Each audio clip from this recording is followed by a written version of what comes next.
우리 하나님의 말씀 마가복음 4장 30절과 32절까지 있는 말씀을 함께 보도록 하겠습니다.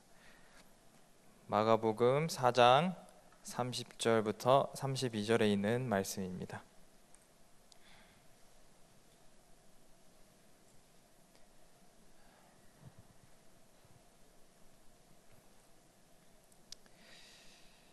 짝수절을 제가 읽고 우리 성도님들께서 홀수절을 읽어주시면 감사하겠습니다.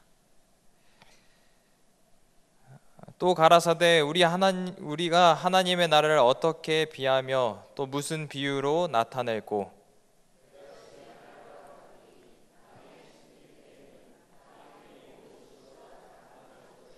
심긴 후에는 자라서 모든 나물보다 커지며 큰 가지를 내니 공중의 새들이 그 그늘에 깃들일 만큼 되느니라. 우리 성도님들 안식 후 3일 동안 잘 지내셨습니까? 오늘 들은 특창처럼 정말 예수님이 점점 고파지는 시대에 살고 있는 것 같습니다. 주위에서 참 많은 일들이 일어나죠. 저에게도 오늘 어떤 일이 있었는데 갑자기 체하게 돼가지고 얼굴이 막 진짜 새하얘졌었어요. 그래서 오후에 이거 설교를 할 수 있을까 이렇게 생각이 들 정도로 얼굴이 창백해지면서 제가 이렇게까지 크게 체해 본 적이 많이 없는데 막 아무리 주물러도 안 되더라고요. 그래서 이거 또 하나님께서 설교로 쉬라는 말씀이신가, 이게 하나님의 계시인가 이렇게 내심 기대를 하고 있다가 갑자기 설교하기 한 2시간 전부터 몸이 나아지더니 하나님의 명령을 따라서 또 이렇게 즐거운 마음으로 서게 되었습니다. 우리 성도님들께서 또 아시는 분들이 기도를 많이 해주셔서 감사드립니다. 존이라는 젊은 목사가 있었습니다. 이 사람은 1637년에 미국 그 신대륙의 꿈을 안고 미국으로 건너갔습니다. 그래서 이 새로운 땅에서 인생을 다시 한번 멋지게 살아보자 라는 꿈을 가지고 신대륙으로 향했습니다. 그런데 불과 1년이 지나지 못해서 폐결핵 진단을 받게 되었어요. 이 존이라는 사람이. 그래서 이 당시의 폐결핵은 거의 걸리면 죽는 병이었기 때문에 이 존이라는 목사님은 이제 자신이 죽을 것이라는 사실을 인지하고 내가 그러면 죽음 앞에서 어떤 일을 해야 할까 고민하게 됩니다. 근데 이 존이라는 목사님이 책을 굉장히 좋아했는데 책이 아주 집에 많았다고 해요. 그래서 이 책을 내가 어떤 좋은 일에 써야겠다 해서 이 책을 300권을 어떤 대학에 기증하기로 하였다고 합니다. 그래서 이 기증서와 함께 편지를 같이 보내는데 대충 이런 내용이었다고 해요. 나는 이 땅에 꿈을 안고 찾아왔는데 신학을 좀 더 열심히 하고 싶었고 법도 공부하고 싶었고 과학자도 되고 싶었고 정말 많은 꿈이 있었다. 그런데 나는 주님께서 이제 날 부르신 것 같다. 그래서 내가 이 땅에 다하지 못한 꿈을 나의 후학들을 통해서 이루어질 것을 기대한다. 내가 이 학교에 제공한 이 책을 통해서 훌륭한 신학자, 훌륭한 법학자, 훌륭한 과학자들이 이 대학에서 길러지길 기대한다 라고 하면서 이 인류에 잘 기대에 미치는 사람들이, 인류의 거인들이 나타나길 기대한다 라고 하면서 이 책을 기증했다고 합니다. 그래서 이 책 헌정서를 받은 이 학교 사람들은, 이사들은 깊은 감동을 받고 이 젊은 목사를 기념하여서 이 학교의 이름을 바꾸기로 결정합니다. 그런데 이 사람의 이름이 뭐였냐면 존 하버드였어요. 그래서 뉴타운 칼리지였던 이 대학은 하버드 대학으로 이름을 변경하게 되었습니다. 지금 우리가 알고 있는 그 하버드죠. 그래서 그의 꿈은 이 대학을 통하여서 정말 그 꿈대로, 그죠? 기증한 그 책을 가지고 있던 그 꿈대로 정말 많은 위대한 후학들이 이곳에서 양성되게 됩니다. 우리는 이런 미래를 내다보고 그런 안목을 가진 사람들을 어떻게 보면 꿈꾸는 자들이라고 말합니다. 그죠? 꿈을 가진 사람들, 비전을 가진 사람들. 시대가 어두울수록, 시대가 고통스러울수록 이런 꿈이 있는 사람들이 필요합니다. 예수님께서 12명의 제자를 부르셨을 때도 단순히 부하나 단순한 제자로서 생각하고 부르지 않으셨어요. 예수님께서는 이 세상을 변화시킬 수 있는 그런 복음을 가진 사람들로 이 사람들이 성장했으면 좋겠다 라는 꿈을 가지고 이 12명에게 인류의 미래를 거셨습니다. 그래서 그 시발점으로 제자들을 모아놓고 제일 먼저 꿈 이야기를 하시게 되는 장면이 오늘 나오게 되는 성경절입니다. 하나님 나라의 꿈 이야기, 그 중에서 한 토막입니다. 어떤 사람이 작은 겨자씨 하나를 심었습니다. 아주 작은 겨자씨. 그런데 이 겨자씨는 자라나게 되죠. 그래서 이제 나물이 돼요. 이제 나물보다 더 커서 큰 나무가 드디어 되게 됩니다. 가지를 펼치게 되고 그 펼친 가지를 통해서 울창한 나무가 되었을 때 새들이 날아와 둥지를 짓고 사람들에게 평안한 안식처를 제공하는 나무로 성장하게 됩니다. 이것이 이 겨자씨 한 알, 엄청 조그매 보이는 겨자씨 안에 있었던 겨자씨의 꿈 이야기였습니다. 그 이야기를 예수님께서 하시면서 제자들에게 기대하신 무엇인가가 있었습니다. 그것은 바로 겨자씨만한 꿈을 가진 사람들을 기대하셨어요. 오늘날 예수님께서 우리를 만약에 제자로 부르셨다면 우리에게 어떤 제자가 되길 원하셨을까요? 과연 하나님께서는 어떤 꿈꾸는 자를 기대하면서 우리를 제자로 부르실까요? 고통의 시대, 어둠의 시대라고 부르는 이 시대에 우리 주님이 기대하시는 비저너리, 꿈꾸는 자는 과연 어떤 조건을 가지고 있을까요? 31절입니다. 겨자씨 한 알 같으니 땅에 심길 때에는 땅의 모든 씨보다 작은 것이로되. 첫째로 꿈을 가진 사람, 예수님께서 원하시는 꿈을 가진 그런 제자가 되기 위해서는 우리가 작다는 것을 인식해야 합니다. 우리의 작고 고통스러운 현실을 부끄러워하지 않아야 합니다. 왜냐고요? 왜냐하면 모든 위대한 것들도 이 하버드의 이야기처럼 작은 것에서 시작되었기 때문입니다.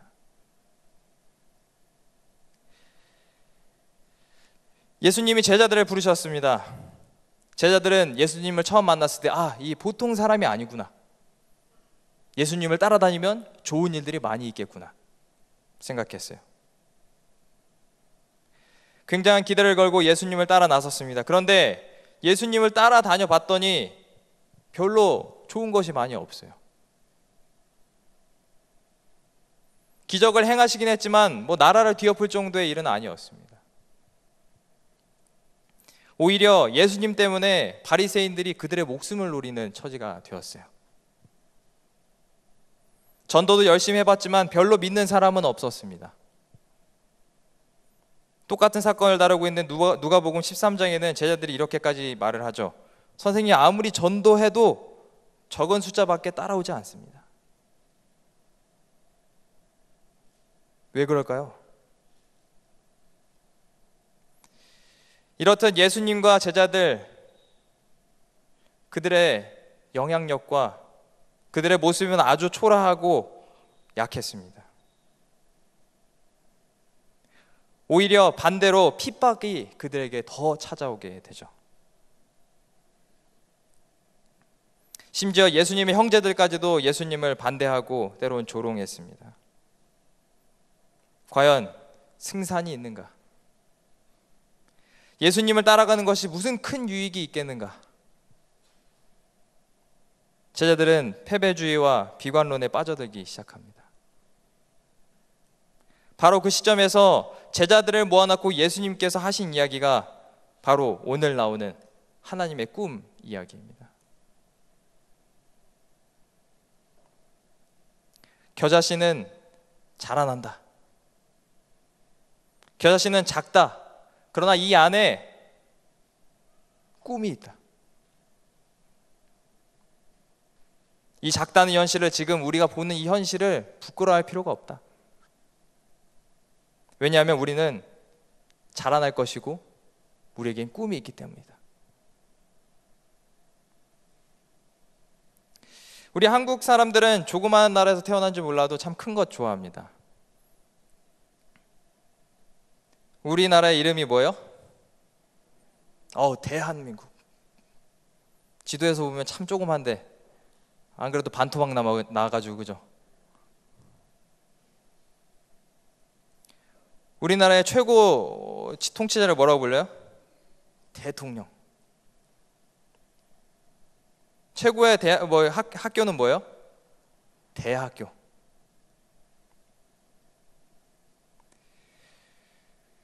우리가 외국에 파송하는 사람들을 대사, 소사가 없어요. 그리고 다리를 놔도 다 뭐예요? 대교예요.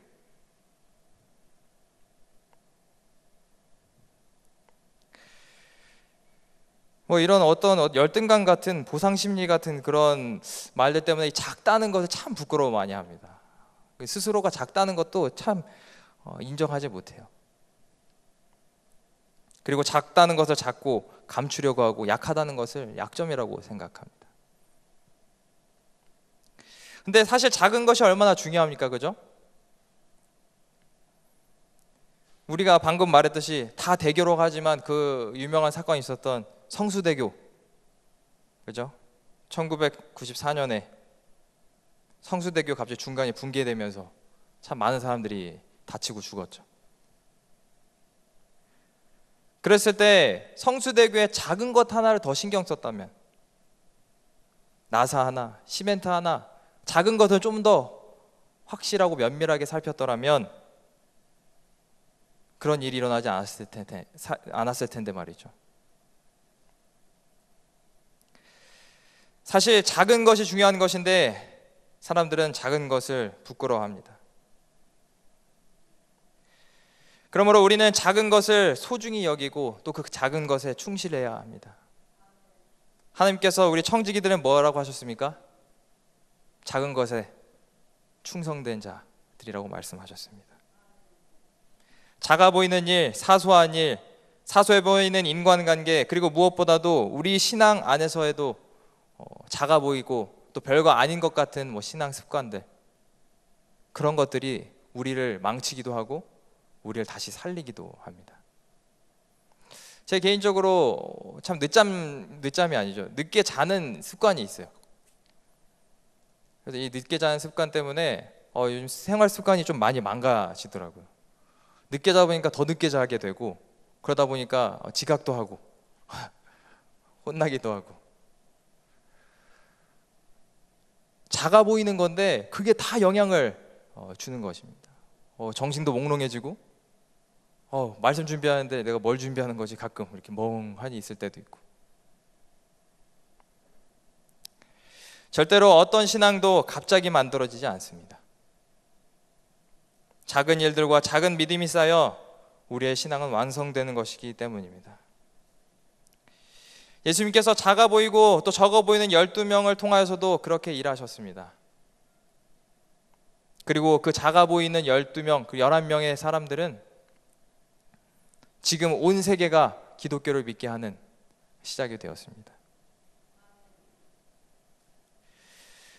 두 번째로, 우리가 정말 꿈을 가진, 또 하나님의 꿈을 품은 사람들이 되려면 우리 안에 무엇을 품어야 하냐?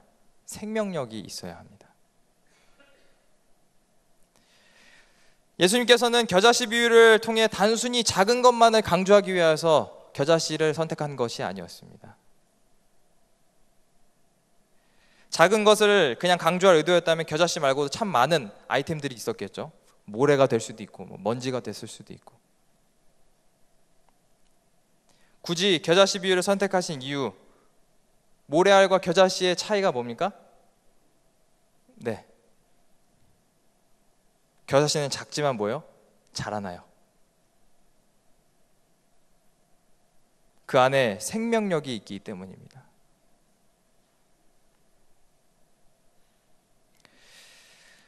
처음에 겨자씨, 이 아주 작은 것은 정말 신경 써서 봐야 할 만큼 작다고 합니다. 그래서 팔레스타인 지역에 있는 이 겨자씨는 밑경이라고 하나요? 이 크기가 1mm래, 1mm. 그래서 무게는 1mg이라고 합니다. 1mg. 정말 작은 거죠. 신경 써서 안 보면 잘 보이지가 않아요. 그런데 이 겨자씨가 자라나면 얼마나 지나면 평균 1.5m, 좀 더 큰 애들은 3m까지 자라난다고 합니다. 1mm짜리가 3m까지 자라는 것이죠. 그리고 그 겨자씨의 모습은 예수님 당시에 참 많이 눈에 보였어요. 그때 예수님께서 사람들에게 잘 보이는 것으로 예를 드신 것이죠. 굉장히 작습니다. 그런데 나중에 그 작은 것을 통하여서 많은 새들이 와서 그곳을 쉬고 사람들이 그늘 안에 앉아 있게 되는 것이에요. 그렇게 될 수 있는 이유가 무엇인가? 작기 때문에 가능한 것이 아니에요. 작은데 그 안에 생명력이 있기 때문에 가능한 것입니다. 겨자씨의 생명력, 신문교원은 이것을 복음에 비유하는데, 이 복음이란 무엇입니까? 복음이란 뭐예요? 너희가 성경에서 뭘 얻는 줄, 영생을 얻는 줄 상고하는데 이게 누구에 대해서 증거하는 거예요? 예수님에 대해서 증거하는 것입니다. 예수님이 바로 복음, 굿뉴스예요. 예수님 오신다. 예수님이다. 예수님이 생명이시고 예수님이 능력이십니다. 많은 사람들이 불평할 때가 있습니다. 이거 뭐 교회 나와봤자 유익이 있나? 오늘같이 이렇게 더운 날씨에 굳이 이 땀 차는 걸 참아가면서 교회 올 필요가 있나? 예수님 믿으면 살림살이 나아지나? 예수님 따라다녔더니 예수님밖에 없네. 그런데 여러분, 그게 전부예요.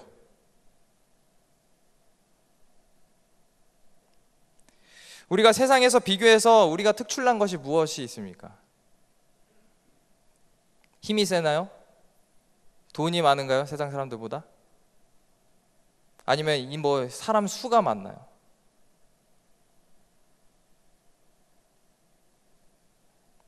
예수님 없으면 아무것도 아니에요.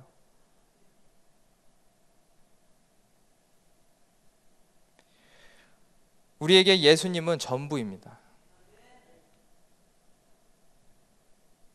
기독교 최대의 자산, 우리 최대의 자산, 우리 인생의 꿈, 우리의 소망, 우리의 반석, 우리의 능력, 우리의 모든 것, 그것은 우리가 믿는 진리, 예수님입니다.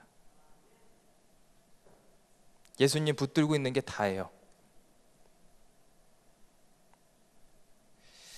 그렇습니다. 비록 우리가 가진 복음이, 우리가 믿는 하나님이 겨자씨만큼 작고 약해 보일지라도 그 안에 예수님이 함께 계신다면, 그 안에 생명력이 있다면 우리는 일어날 것이고 자라나게 될 것입니다. 우리는 그런 예수님을 믿고 있는 것이에요. 위대한 일은 생명력 예수님을 믿는 우리를 통해서 분명하게 이루어질 것입니다. 30절부터 다시 읽어보겠습니다. 또 가라사대 우리가 하나님의 나라를 어떻게 비하며 또 무슨 비유로 나타냈고, 겨자씨 하나가 같으니 땅에 심길 때에는 땅 위의 모든 씨보다 작은 것이로되 심긴 후에는 자라서 모든 나물보다 커지며 큰 가지를 내니 공중의 새들이 그 그늘에 깃들일 만큼 되느니라. 마지막 세 번째로, 우리가 하나님의 꿈꾸는 자로서 살아가는 모습은 어때야 하는가? 그것은 우리의 성장, 우리가 자라나는 것이 우리 이웃에게 축복이 된다는 기대가 있어야 한다는 것입니다. 작지만 생명력 있는 겨자씨의 성장이, 예수 그리스도를 믿는 우리의 변화와 성장이 분명 있을 것입니다. 그리고 중요한 건 그 자라난 삶과 우리 교회와 나의 모습이 우리 이웃들에게 분명 축복이 되어야 한다는 사실이에요. 성장의 고통을 넘어서 우리는 이웃들에게 축복을 나누어주는 그런 개인과 교회 그리고 민족이 되어야 할 것을 꿈꿔야 합니다. 이것이 겨자씨 하나의 꿈이에요. 작은 겨자씨의 꿈, 자라나서 울창한 나무 숲이 될 때, 가지를 이제 드디어 펼칠 때 새들은 날아 들어오고 사람들은 그늘에서 쉴 수 있는 곳을 제공하는, 그래서 새들을 노래하게 하고 사람들은 안식하게 할 수 있는 그런 나무가 되는 것이 겨자씨의 꿈입니다.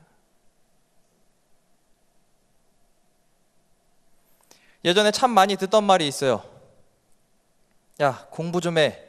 공부해서 누구 주냐? 남 주냐? 공부해서 남 주니?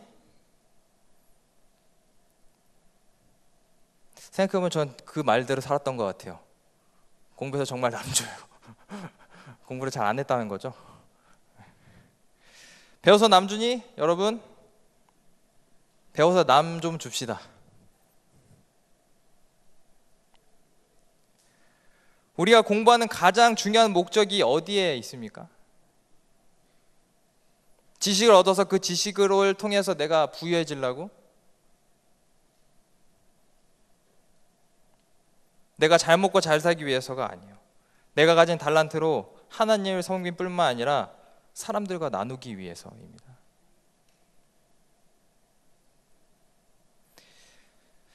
얼마 전에 학생들과 같이 봤던 최인철 교수가 말하는 행복의 방법이라는 그 영상을 봤었는데, 그분이 말하기에 보통 심리학에서 행복해지기 위해서 뭘 하라고 말을 하냐면 내 마음을 바꿔라, 이렇게 말을 많이 해요. 그렇죠? 뭔가 결심하고 마음을 많이 바꿔라. 물론 그것도 맞는 생각인데, 이 사람은 환경을 바꾸는 것이 더 중요하다고 말합니다. 그 이유는 행복이 마음먹기에만 문제라고 생각할수록 그 효과가 오래가지 않는다는 것이에요. 즉, 예를 들어서 내가 조금 더 긍정적으로 생각하고 싶다라고 생각한다면 긍정적으로 결심하는 것도 중요하지만 긍정적인 사람들과 어울려야 한다는 것입니다. 그래서 우리의 행복을 결정한 중요한 요소가 굿 라이프, 이렇게 굿 라이프를 살기 위해서 필요한 게, 뭐 그 사람이 이게 단적으로 얘기했던 게 굿 와이프다, 그죠? 굿 라이프 한 글자 차이잖아요. 굿 라이프는 굿 와이프다. 그러니까 어떤 동료, 어떤 동행자를 찾느냐가 나의 행복이다 라고 그 사람이 그렇게 말을 하더라고요. 나와 관계에 맺고 있는 어떤 좋은 사람이 있는 게 굿 라이프다. 당연히 나의 행복은 다른 사람과 깊은 관련이 있다. 그리고 반대로 내 행복도 다른 사람에게 영향을 미친다. 다른 사람과 함께 누리는 행복이 진정한 행복이다 라고 이 사람이 말하더라고요. 이것은 어떻게 보면 하나님께서 우리에게 주신 명령과 일치하죠. 하나님께서 우리에게 주신 계명이 또 있었지만 또 두 번째 주신 계명이죠. 크게 보면 내 이웃을 뭐야? 내 몸과 같이 사랑하라. 하나님의 명령이기도 하지만 그들의 행복이 나와 행복과도 굉장히 밀접한 관계를 맺고 있는 것이에요. 오늘 우리는 빡빡한 현실에서, 그리고 복음 전파는 날로 어려워지는 현실 속에서 살아가고 있습니다. 작고 왜소한 겨자씨의 모습이지만 꿈을 가지고 예수님과 함께하고 주님의 꿈을 꾸는 사람들은 반드시 일어나게 될 것입니다. 그리고 생명이신 예수님 안에서 하나님의 축복을 경험하게 될 것이에요. 그리고 나누는 자가 될 것입니다. 작은 씨앗이지만 생명력이신 예수님이 있다면 가능합니다. 주님과 함께 꿈을 꿀 것입니다. 주님과 함께 한다면 그 꿈을 이루어내고자 노력하고 이루어낼 것입니다. 기어이 가지를 펼치고 새들에게 노래를 충분히 부를 수 있는 그런 안식처를 제공해내고야 말 것입니다. 겨자씨가 가지고 있었던 꿈, 또 하나님께서 그것을 통하여서 제자들에게 제시한 이 모습이 오늘날 우리에게 이 시대를 살아가는 그리스도인들의 꿈이 되길 바랍니다. 말씀을 마치도록 하겠습니다.